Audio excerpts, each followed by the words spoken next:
right, he's up. You have to unmute yourself there. All right. There you go. All right, so hopefully everybody's back on. It's 3:45 Eastern. We're running a tight ship here.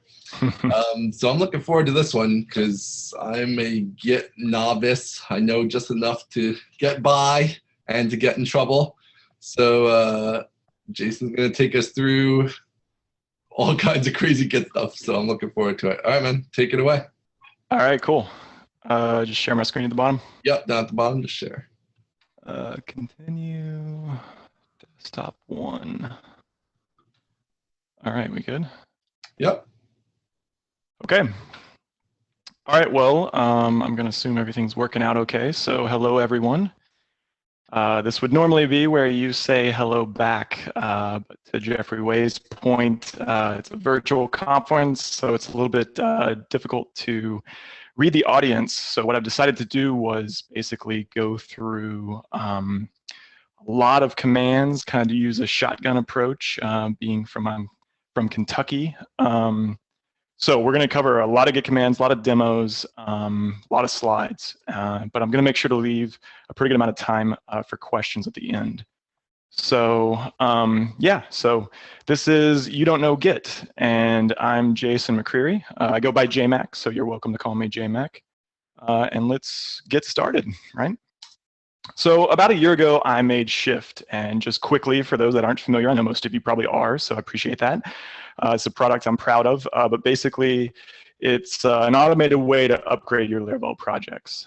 So the point I want to make about Git, though, or Shift, is that it's built atop Git. So you sign in with Git, basically using Socialite. You sign in through GitHub or Bitbucket or GitLab. You give it the repo that you want to upgrade, the branch that you want to shift, and basically after you finish your payment, it clones the repo, pulls everything down, makes a nice set of clean commits, and opens a pull request that gives you instructions on, as you can see here, what to do next, and some comments for anything that maybe it couldn't upgrade reliably, right? And I really thought, like I said, that this was really cool. I thought that this was like super brilliant, and I was really proud of this piece, actually, more so than kind of the upgrade stuff, which I think some people find the most impressive. And I figured this was an excellent medium, right? Like something every developer would be familiar with. And I think that assumption has kind of been challenged because what I found was very close, if not more than Laravel questions. I was getting questions like, what's a pull request? How do I check out that branch that Shift made, right? And it's one of those things where it kind of made me realize that there's some truth to this XKCD comic that I kind of stumbled upon the other day. And it's true, right? A lot of us at the beginning of Git, or even still, really memorize a bunch of the commands, right? We don't really kind of know the commands. We don't really know what they're doing underneath. And so a lot of the times, like when something goes wrong, we revert to like these really odd ways of like solving the problem that are not at all what are in the realm of Git, right? It's just kind of like this fallback that we have. And so there's some truth here. And to that point, you don't know Git. And I say that lovingly because I didn't know Git, right? And we're all kind of on this path where we want to learn more about it. And so I think the way to do that is basically find yourself a Git master, right? And so I found a Git master, and we all kind of have them. Maybe it's someone in your office that you go to when you have a problem with Git, or maybe it's just simply the internet, right? You Google and find that Stack Overflow answer that kind of helps you work through your process. For me, when I was starting out with Git, that person was Richard. So Richard was kind of the resident Git master or Git guru or whatever you want to call him. And anytime I would have an issue or run into a problem with Git, I'd go and be like, Richard, what's happening? And he would come over and he would tell me like, oh, you forgot to do this, or oh, what commands were you running before? And we'd kind of work through what I did and how I got myself in this tough spot. And he'd explain to me, he'd take the time and explain to me. And after, a dozen or even 100 times of this and kind of years since, I've become a Git master, and I'm kind of the person now that people go to and ask this question. And so I just think that's like a really empowering feeling, and Git's like this really empowering tool that all of us should know more about. It's part of our everyday workflow. It's one of these tools that really only has a command set of about 15 commands. I mean, unless you're running a Git server, there's a completely manageable set of finite commands that you're going to have to run to kind of work through your daily process. So as developers, there's no reason that we can't master these. Now, I'm not going to claim that we're going to be able to master these in an hour. So again, my approach is really to kind of break this up into 3 parts. And so the first part is to demonstrate unfamiliar commands. So I've got a lot of demos. I cover about 7 or 8 commands. We're going to spend the most time here. And these might be commands or maybe options to commands that I feel like people I've found like aren't very familiar with, right? Or maybe just some from recent polls on Twitter that people have kind of said, hey, I'd like to hear you talk about this. So I've tried to incorporate all of those, so I appreciate the feedback. And so we're going to take a look at some of those. Part 2, a little shorter, but we're going to talk about basically the 2 main common workflows. Just at a really high level, I had some demos for these, but I really just couldn't fit everything in. So again, I felt like the shotgun approach to showing more commands was kind of the better approach here. And we're going to end with like some helpful shorthands, just some syntactic sugar, some quick commands, and things that'll maybe impress your coworkers and make you kind of walk away from this talk looking like a Git master. So let's jump right in with unfamiliar commands. So even though everybody's probably mostly familiar with git add, I feel like a lot of us use git add incorrectly, or even not at all. It's the step that we seem to skip. And I believe some of that comes from the fact that previous version control systems that we might have used didn't really separate the add and commit process. So like we're trying to condense that with Git. That's kind of just my personal belief. But let me switch over to the command line and let's take a look at what some of these commands kind of look like. So I basically created a git add branch where I have some work. So let's run git status. And we'll see basically that I have a modified GitLab controller as well as a new controller that's untracked. It's a new file. So historically, I think a lot of the times, you could run git add dot, or you could run git add -a, or better yet, again, skipping the entire git add process, you can run git commit -am and give it the message, right? And this is like, this is cool, right? This feels good. Like I'm working really quickly and I just kind of added all my stuff, right? Added all the things. But I would imagine that some of you have probably seen that there's some nuances with these commands, right? This would generally be where I poll the audience, but like how many of us have probably been in a situation where we ran one of these commands and later found out that one of those files that we wanted like didn't get committed, right? Maybe because it was in a different directory, right, than the one that we were currently in. Maybe because it was not a tracked file, it was an untracked file, so it didn't get picked up by git commit am. So there's a lot of little nuances. So while they might save time initially, they kind of don't save time in the long run, especially in the scenario where you have to go back and like fix something, right? Because you're making this additional commit or you're doing something that you could have gotten right in the first place. So I'm a huge advocate of running git add -p. And -p stands for patch. So if you're not familiar with this command, what it does is opens up an interactive prompt that goes through each one of your changes incrementally. It kind of sets up these in what's called hunks or chunks. And it gives you the ability to stage that hunk if you want, or you can say no to not stage it. You can break them down into smaller pieces if you want. There's all sorts of different options. You can even edit them inline. So in this scenario, I have updated from old global references to facades. So I'm going to go ahead and commit this. But kind of a contrived example here, we see that the next thing that I did was add a DD statement, right? That most popular statement in Laravel. And so I'm going to say, no, I don't want to add that. And so basically, if I run git status, we'll see that part of that file has been added and the other part hasn't. But I also have this untracked file that still didn't get added. It's one of the nuances of git add -p. So let's look at another option with git add to basically see how to add untracked files. So this is the -i option, which is interactive. And this is actually the parent prompt of patch. So in this case, I'm most interested in 4, which is add untracked. And this will list all of my untracked files where I can say which ones I want. Or I can say star and just add all of them. So I'll just quit out of this and GitHub's really nice, Git's really nice and says bye. And if I run git status again, we'll see that now the GitLab controller, the stuff that I staged with git add patch, as well as the new controller, is now added to the staging area.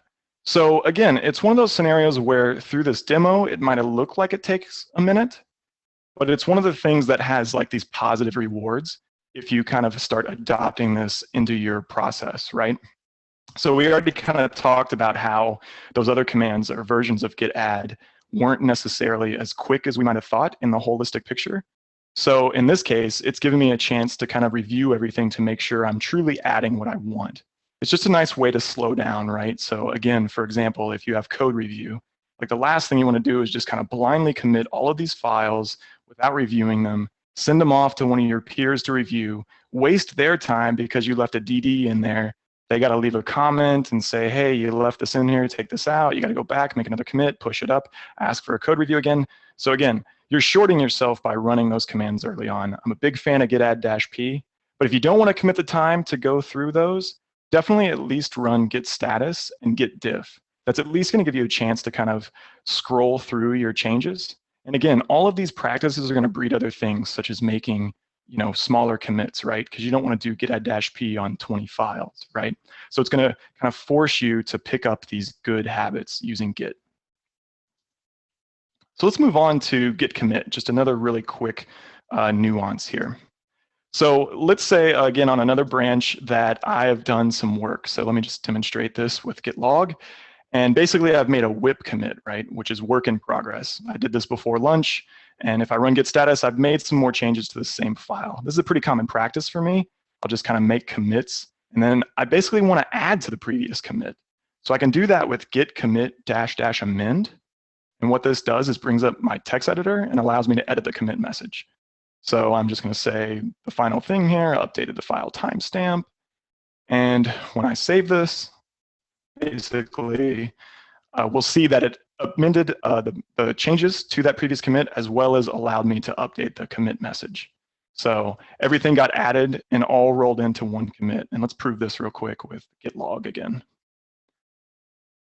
So we'll see that it updated the file timestamp, right? Now, if I didn't actually want to update the message, I can run git commit amend and also pass the -- -no-edit option. And in this case, it wouldn't have opened up my text editor. It just would have straight committed everything and kept the original message. There's one important point about this you might have already picked up on, but you can see if we look at log versus what the output of git commit amend did, we can see that the commit SHAs actually changed. So this is just an important point. A lot of the times, new developers to Git are kind of uncomfortable with the fact that commit references change. If you're not familiar, commit references or SHAs are basically kind of like a primary key in a database. So if you go changing those, you're going to have some referential integrity issues.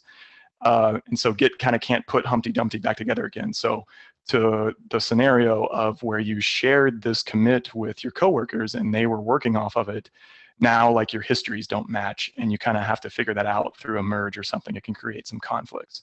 So it sounds a little scary, but it's important to understand that this is one of the commands that potentially changes history because you're amending to the previous commit.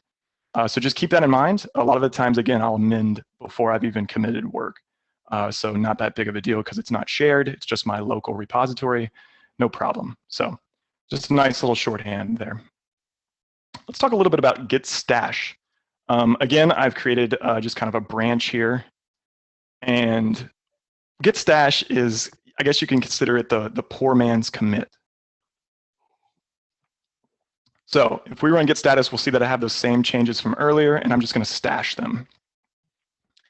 And what this does is creates basically that whip commit for me, but it puts it on an internal stack for Git. So if I run git status, you'll see that actually those changes to track files were moved off of the repo. So if I run git stash pop to pop those off of the stack, we'll see that those are now back in the status. So I can also pass additional options like include untracked because those weren't included before. If I run git status, it actually stashed everything this time. So again, it's just moving those off to this internal stack, any of my changes. In this case, all of my changes, even untracked files. I can run stash list to see all of the things that are in my stash. So if you use stash a lot, you're going to want to actually use this command. But there's an important point here is that these messages are kind of automatic. There's not really a SHA or anything that's added to these. And as such, it's kind of hard to pick them up. So for example, you can see those last two, I actually made some stashes on the master branch as an example. And it's one of those things where they kind of have the same message. So we'd actually have to dig through those. So git stash does offer the ability to save them with a message, very similar to git commit, but it's not something that really makes sense. At that point, you're really just making commits, and you can kind of just amend them or rebase them later, which we're going to talk about. I got an internet warning that it was slow or unstable. I'm going to assume everything's okay. You're okay. It's fine. Okay, thanks. Okay, so let's keep going on. So that's git stash. Again, kind of poor man's commit. It's not something I necessarily recommend using as your kind of continual workflow, but it's one of those things where it's nice if you just want to get back to a clean state real quick and kind of move all your changes off somewhere. So real quick, git push, just another shorthand here. All of us are pretty familiar with running git push origin master, but we can actually push to a different remote branch by separating master with colon and then giving it another name. So in this case, staging. And I don't have a staging branch on GitHub. So it actually, as you notice, makes a new branch called staging. So just a nice way to copy a branch. If I wanted to, say, set up another environment, I can do that quickly from the command line with the additional colon separator. So the syntax is basically source, which is your local branch name, colon, and then destination, whatever the branch name is on that remote. If it matches, it'll push to it. If it doesn't match, it'll create it. So just a nice little tidbit there. Okay, let's get into some of the beefier commands here. I think this is the one that a lot of people are probably most interested in. So this is git rebase, or more specifically, git rebase interactive. So again, I've just got a little branch here that I've set up, and we'll go ahead and run git log just to kind of see its history. So I've got 5 commits here, and let's just say I've done this work, and I'm at a point where I'm ready to make a PR out of this or merge it. So what I want to do is kind of rework it, right? And I can do that with rebase interactive. And I pass it a SHA of the first commit that I don't want to be included in the rebase. So in this case, if I want to do all 5 of these, I need to tack on a caret, which will say this commit's parent, right? We'll talk a little bit more about relative commit references in the shorthands. But a lot of times what I like to use is the relative head 5. It just reads a little better to me. I want the 5 commands to rebase. So this opens up my text editor. And basically what it looks like is git log. But prefixed each one of these commits is a command. And Git actually automatically puts a legend for this command in the Git comments. And basically, you can just kind of go through here for some reference. So what I want to do now that I'm done with this work is basically pack some of this stuff down together, right? I want to say, for example, squash the second commit into the first commit, just kind of make those the same thing. That thing I thought was needed really wasn't needed, so we're going to delete that, or D. And then I'm just going to fix up the last commit into the 4th commit. So when we save this, it fires off the git rebase process. And so it's going to stop on the second rebase command, which was basically the squash command, which is going to allow me to edit the 2 commit messages. So it puts the 2 commits messages together. I don't really want this format, so I'm just going to remove it and just say, instead of individual files, I'm going to say adding new files. It's going to continue the process of git rebase, and everything was successfully rebased, it said. So basically, if we run git log again here, we'll see that the original 5 commits are now 2 commits, right? And so this is a scenario where basically I just want to rework those original commits because maybe I was, again, working quickly, or they had some things in there that I didn't really care about. So it's a nice way to kind of just reorganize them, move them around, change them, update the commit messages, clean everything up before it's time to go back into the master branch. So to the point of the comment that I just made, the SHAs change. So again, important to understand, right? Because if you shared this branch with other coworkers, they're working off of this branch, you're now going to create a situation where their history doesn't match your history, and you're going to have to kind of figure that out. So a lot of the times, again, just like git commit amend, I want to make sure to do these types of changes, interactive rebasing, for example, before I share that branch, basically, or right before I want to merge, right before I want to make the PR. That way everyone else is done with it, or everyone else hasn't even seen it yet. So just a quick way to get around a lot of that. Okay, git cherry pick. I didn't actually have this one in the original slides, so I'm going to try to burn through this one pretty fast. But a lot of people on Twitter were asking about it the other day. So let's just jump out to the master branch and say, for example, I wanted one of those commits off that rebase branch that we just worked on. So in this case, I want that adding new files only. I don't want any of the other commits. I don't want to mess with rebasing it. It's just one commit. I can use cherry pick in this case and pass it the SHA of the commit that I want to pull on to master. And so if I run log again, we'll see that that single commit was added back to master. But again, it's one of those scenarios where cherry pick also changes the commit SHA. So it's a very surgical command. I like to consider it like a transplant. It's a scenario where I want a couple things off another branch, maybe ideally just one or two commits, and I'm going to pull them into another branch, and then that original branch is going to be discarded. So if you use it in that capacity, you don't really have to worry about this SHA changing because you're not really sharing that branch or using it ever again. It's just a complete throwaway. And again, I would use cherry pick in a situation where rebase was too many steps and cherry pick was faster because I really just wanted like one commit instead of all 5 of them earlier, right? So that's cherry pick. Let's talk a little bit about git bisect. This is actually one of the coolest git commands I've ever encountered. So I'll admit I've really only used it about 4 times, but the 4 times that I've used it have been incredibly invaluable. So it's a little difficult to demo git bisect. So I've kind of just resorted to screenshots in this scenario. So the scenario is I have this really long commit history, right? And at some point in time, a bug ended up in my code. And so all I know at the moment is that this master branch, this topmost commit, it's bad. There's a bug in here. I don't know where it is. I don't know when it was introduced. And I've got this huge history that I kind of just don't even know where to start. I can't track it down, and I really just kind of know when and where this was introduced. And so Git can help us figure that out with git bisect. So I also know that at some point way back in my history that there was a good commit, right? And so I can take these 2 SHAs, the bad and the good SHA, and basically give them to git bisect. So I would say git bisect, here's the good commit, git bisect, here's the bad commit. And what it's going to do is systematically go through and move around to different commits and ask me, hey, is the bug still there? And so it's going to move us down, say, for example, to this commit.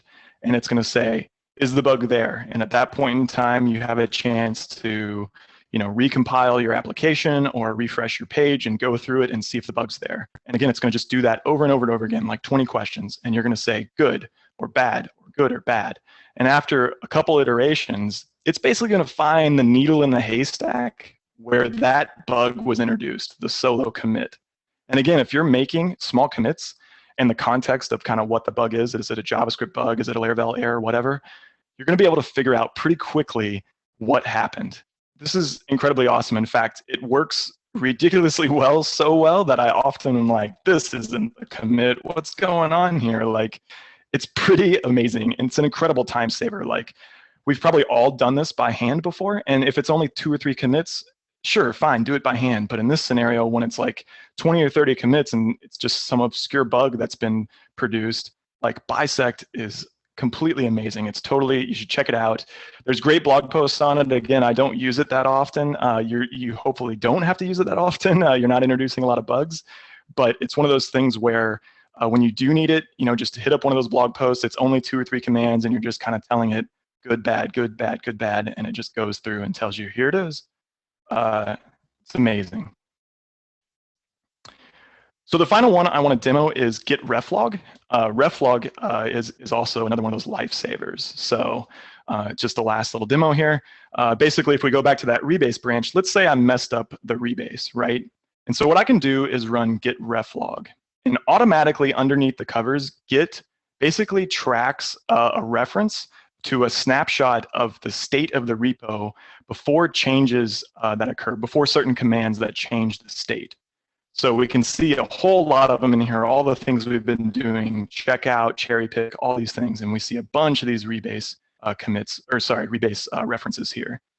So for example, again, let's say we messed up that rebase and killed a commit that we didn't mean to kill, right? So what I would do is basically go through here and find the point in time where before I started that rebase. So if we just kind of scroll through here, we can see, okay, here's that commit. I'm going to copy that SHA, and basically I can take that SHA and pass it and check out that point in time before I ran those commands, right? So in a way, it's kind of like Command Z, right? It's a way to undo these commands that change the repo. So let's get out of here, and we'll just check out, and I'll paste that SHA that I got, and we'll see that I enter what's called a detached head state. It sounds a little scary, but all it means is that I'm not on a branch. And what it allows you to do is just kind of mess around and figure out what you need to figure out and then go back to another branch. So in this case, if I run log, we'll see that I just want to demonstrate that those commits earlier that we reworked are all now back into the repo. So one final point about reflog is that it's not necessarily stable, right? Reflog is kind of a short-lived thing. It gets garbage collected, and it really depends on like the size of your repo and how many things you're doing, how many commits and branches and yada yada. There's a lot of factors that are involved in reflog. So again, definitely don't make this part of your workflow. This is definitely more for those oh crap moments where you ran a command that you did not mean to run and it kind of changed the state of your repo in a really weird way. Reflog's there to kind of save the day. But again, it shouldn't be something that you use to kind of like have as your backup necessarily. In that case, to the point of this comment that I just made here, just create a backup branch. Branching is super lightweight in Git. It's one of those things that you can just cut one off really quickly and just make sure before you run a command maybe you're uncomfortable with, unfamiliar with, whatever. So reflog to save the day. All right, let's jump in a little bit to common workflows.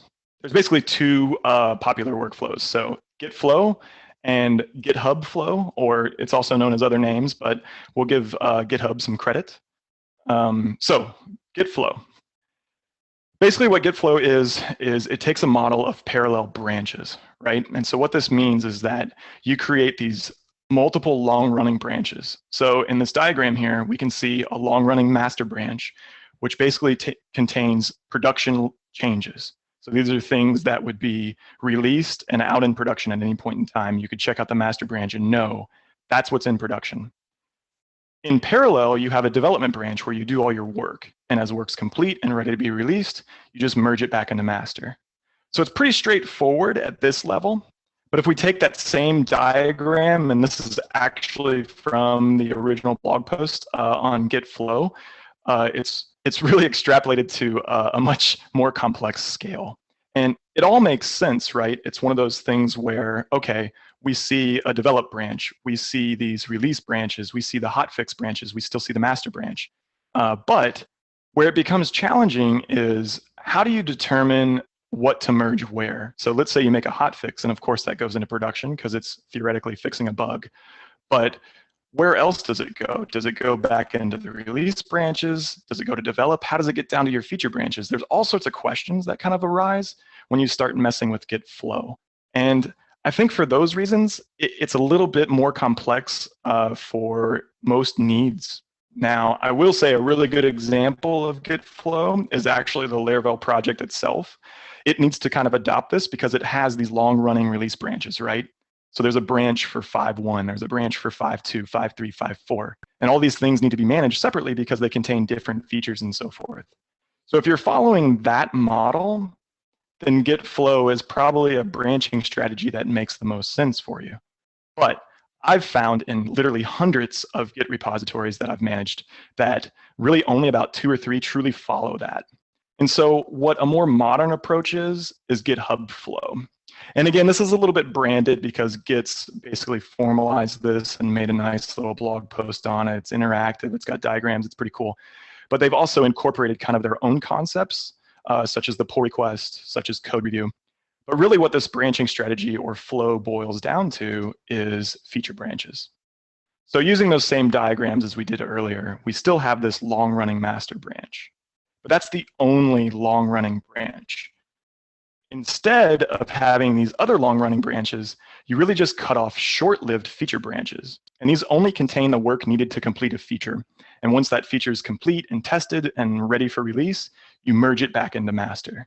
So it's very, very short-lived. You don't have any other branches to mess with. And at any point in time, you know that when you want to do new work, you cut off master and your end destination is master. You don't have to worry about merging into all these other locations and figuring that out, right? So it's just a much simpler process, and it fits to more modern design that involves, continuous deployment, continuous integration. It makes a little more sense, right? And so I think this is starting to win out, right? This is normally where I would probably have an exhibit GIF, but instead I found this little guy on the internet. So it just kind of shows with just some simple, comic effect here that basically you just have this nice clean master branch, and you can branch multiple features off of it. If you're working on feature 1, feature 2, you work on those quickly. They live a very short amount of time, and because of that, you don't end up in like this crazy merge scenario where you have to figure out how to put Humpty Dumpty back together again. That's no fun, and I found again that through all the branches and all the all the branching strategies and all the repositories that I've used, really only one's truly proven to need that. And again, it follows that very Laravel framework-esque kind of I have releases, set times, set versions that have to be continually managed separately. That's really the only time for me that Git flow tends to make sense. Otherwise, it's kind of complexity without value in my mind. So let's see how we're doing on time. Good. Okay, perfect. So let's get into the last part, helpful shortcuts. So first I want to go back and talk about those commit references. So if we go back to the command line, I'm just going to run git log to kind of demonstrate what the state of the repo is. And we'll use this as a reference. But basically, I can run git log to kind of verify some of these and demonstrate them. So head is always a reference to the topmost commit. To that point, I can use head as a relative location and then pass it things like ~1, which is one commit before head. I can also pass caret, which is the parent of the head commit. And then I can compound these more and more, right? So I can do things like head ~2, or I can do head caret to be double parent, and these would reference 3 commits back. You can also kind of merge these together. You can combine them if you want. So you can say something like head ~2 and then caret if we wanted to reference the 4th most recent commit. And then finally, you don't have to use head as the relative. You can use a commit SHA, or you can use a branch name. And so in this case, if I wanted to reference the last commit, I could say the 4th commit SHA and then use ~1, and that would be the last commit. So again, just a really nice way to have shorthand references. That way I don't have to do git log and figure out, okay, here's what that SHA was. Okay, I'm going to copy that SHA, I'm going to paste it in and do whatever. You can also use branch names here and all sorts of things. So if I know something was 3 commits ago, it's just really nice to say head ~3. And we saw this before with rebase. I want to rebase the 5 most recent commits, head ~5. It's done. We can also use head in another capacity. Because it always references the topmost commit of the current branch, instead of having to say things like git push origin master or git push origin branch -name, whatever it is, all the time changing that branch name, I can have one consistent command by saying git push origin head. It's always going to push that topmost commit to the right location, and Git's just going to figure out the rest for me. So again, nice little shorthand. I want to also demonstrate branch shortcuts. This is kind of nice, and to that same effect. So I'm just going to create a new branch here to demonstrate this. And basically, if I run git checkout dash instead of passing a branch name, it's going to go back to master branch. Dash represents the branch that I was previously on. So if I run git checkout dash again, it's going to go back to new branch. So It's a really nice little shorthand there. Again, just a quick way to jump between things without always having to pass these very specific branch names or commit SHAs. Let's talk a little bit about aliases. This is kind of like a tabs versus spaces debacle. So I'm a little opinionated about this, so bear with me. Let me just demonstrate. So a lot of the times during all of these demos, I've been using git log -- one line and then saying how many commits I want to see. So I've made an alias for logo. And basically this does the same thing, right? And so let me just bring up all of the aliases that I have. I stole this command off the internet. I actually didn't know this one, but it's pretty nice. It just kind of prints out the configs and limits it to alias. Just the aliases I have. So I really don't have that many, but you can see that a lot of them are for like these really long options that I just want to condense. So git logo is an example, log one line. I have git append, which is basically commit, amend, no edit, which we talked about earlier. And there's some other ones for Lola and unstage. I also created a system alias for git status. You can make these as well. So any alias has to be prefixed with git, but a system alias can be obviously anything. And so git status just being a command that we all use all the time, right? I mean, I'm running git status, as you've seen, all the time. I just want that quick GST. Now, here's where maybe I start to go on a tangent. There's also aliases you can create, such as git st, right? I could make an alias for that core git command. Some people do this. For example, git co, checkout, right? Maybe that's commit. I don't really know. People also get a little fun with them, like git up, which sounds cool, but is that push? I think that's push. And at the end of the day, it's kind of like, I don't know what these commands are, and maybe you've aliased them and they're nice and short for you, but really in my mind, what that leads to is obfuscation. It's unclear exactly what you're doing, and maybe it saved you a few keystrokes, but as someone who's kind of on an extreme programming team and pair programs, we rotate developers, we rotate machines and projects, we might not necessarily have this setup. In addition, I mentor, I provide coaching. So it's one of those things that if I'm typing git up or GST or some of these things all the time, like people maybe don't know what that is. Maybe they never learn the underlying command. And so for those reasons, I really don't advocate aliasing core git commands. I know that some people would argue that it's saving you keystrokes, but if that's your only goal, completion is actually better. So there's tab completion that's available for Git. You can install it. I'm going to have a blog post and a video on this shortly. But basically, it allows you to do Git, and then you can do st and tab, and it's going to complete that command out for you. And similar to like directory completion, if it doesn't know which one it is, it's going to show you the options. So it's really nice. Beyond aliasing, it's actually going to tab complete branch names as well. So overall, this is a lot better of a solution because it's faster. You get more completion, you get more, quote unquote aliasing happening. So you can save those keystrokes, but it also gets rid of that confusing obfuscation, like maybe I don't know what your git up, is. So, and finally, definitely, configure your git prompt. So you guys have seen all of these demos so far. And so for example, I have my branch name set up here. I also have just a really lightweight statics indicator. So in this case, it's a dirty state, but as we've seen, it also shows a stage state. It shows when I'm in detached head state. It shows if I'm in emerging state. It's just a nice way to get really quick feedback. So if you do all these things, I think you're going to end up with terminal envy. I know that a lot of people, I've seen a lot of people ask Jeffrey Way. I know a lot of people ask me like, oh, what's your terminal setup? So you definitely want to be that guy. It's kind of fun. So all these little things will kind of help you do that. And one last command that's actually not a core Git command. It's actually a script that I created a few years ago that Paul Irish turned into an NPM package. But basically, you can install this and run git open within any repository. And what it does is automatically figures out what your repo is. So if it's a GitHub repo or a Bitbucket repo or GitLab or whatever, it's going to figure that out and go ahead and open that location in a browser. And if you're on a branch, it's also going to put you on that branch too. So it's actually really nice. It has some additional options. But again, as far as shorthands and time savers and productivity hacks go, this one's really nice. Again, it's an NPM package. You can just install it globally. Super awesome. So I know I powered through a lot of that. Again, I want to make sure to leave a good 10 minutes or so for questions. So if you liked this format, it's basically identical to what I have in the Git series, which is a video series on Git. It's designed to kind of do everything we did in an hour here, but at a much grander scale. There's over 50 videos out there on the core Git commands.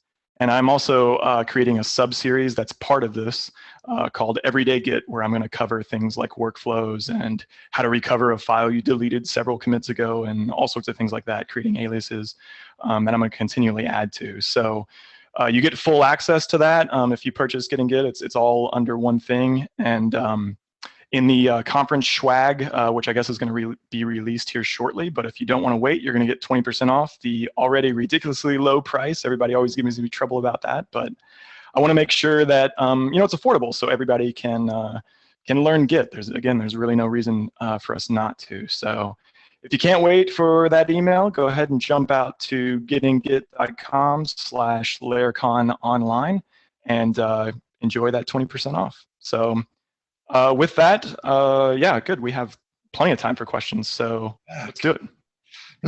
All right. So the questions in there are kind of crazy, and I don't know if we're going to be able to like convey them with me speaking them. So I think I'm going to let you go in and answer some of the questions, but there's a few questions coming in I'm going to take a look at, and there's also one to kick us off, which I thought was interesting, is do you have any plans to have Shift for Spark? If we Shift for Spark. Laravel shorthand here. A lot of people ask me that. It's a little off topic, but I'll answer it. So a Spark app is a Laravel app. So it just works is the bottom line. In addition, Spark is actually really cool.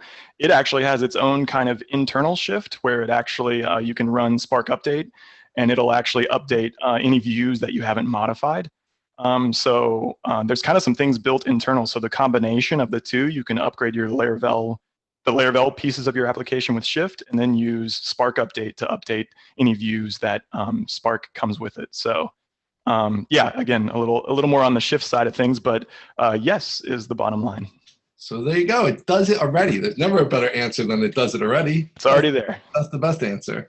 Let's see. I wanted to here to pull out. If there are conflicts during git stash pop, what's the kind of easy, best way to fix that? Yeah, so it's the same process as if you have a conflict when you do anything else. So it's basically just going to show those files as both modified, and you can effectively go through those as you would any other merge conflict. So the process is still the same. It puts the markers in your file, and you can use a diff tool or just the command line to figure out where those are and resolve them. So pretty much same process. Okay, so that's straightforward. Hold on, looking through one or two here that might not be too crazy. Okay. Do you have any recommended changes to the Git config defaults? For example, this person recommends people set pull.ff to only and merge.ff to false, so that they'll run more consistently explicitly. Yeah, I think that kind of falls under the aliases for me. I try not to get too crazy with those. Again, maybe it's just because the pairing and stuff that I do, I don't want to get used to the fact that I've made some kind of crazy configuration that isn't the same on another machine. But again, if it's just your machine, you're welcome to change those things if like that's kind of the way you want to work with Git. So I don't have anything specific, but I think too, kind of the heart of that question, you're talking about no fast forward merges and things of that nature. So again, these are all configurations that you can change if you want to make sure that you always see that merge commit and all sorts of things. There's tons of configurations that you can make. So to the point of kind of saving yourself time and trouble, if you know you always want to do that, then sure, definitely configure them. Short of those aliases that I demoed, which I'll definitely post on Twitter and the Slack channels, I really don't have too much else that I configure. I think I configure the ignore case to make sure that Git is case sensitive because I want it to be. But other than that configuration, I really don't think there's anything specific that I do. Okay. another question. I don't know if you mentioned this specifically in there. So they're asking, what's just your general feeling on basically GUIs like source tree or another GUI you might choose to use? Yeah, so I guess it goes back to the heart of that kind of developer mentality. Like, this is a developer tool, even though, kind of more people are using it and there's more services around it and ever advancing programs that you can use for it, GUIs. Right. And there's some great ones out there for sure. I really just believe that the command set is so small that it's really nothing you can't master. And I just kind of am a purist in the fact that I want to do it from the command line. So to that point, the Git and Git series is all command line, again, just like the format of this talk. So I do want to point that out. But I like GUIs for figuring out merges and differences. That is completely acceptable to me, but I just consider them otherwise an evil wizard. Like, I don't want to press a button that says like commit. And again, I don't know what it's doing. And so when that thing breaks down, like, you're going to have this false sense of security that you don't know how to fix then, and you're going to have to go ask Richard, and he's not going to be there to help you. So. Well, that was my follow-up. If you're okay for the merges and things, so you have some exceptions where you're okay, but for sure. I mean, obviously, we've all gotten really used to GitHub and seeing that nice little visual difference between the change sets, and no doubt, like, that is 100% cleaner than the command line we were looking at earlier. For git add patch, for example.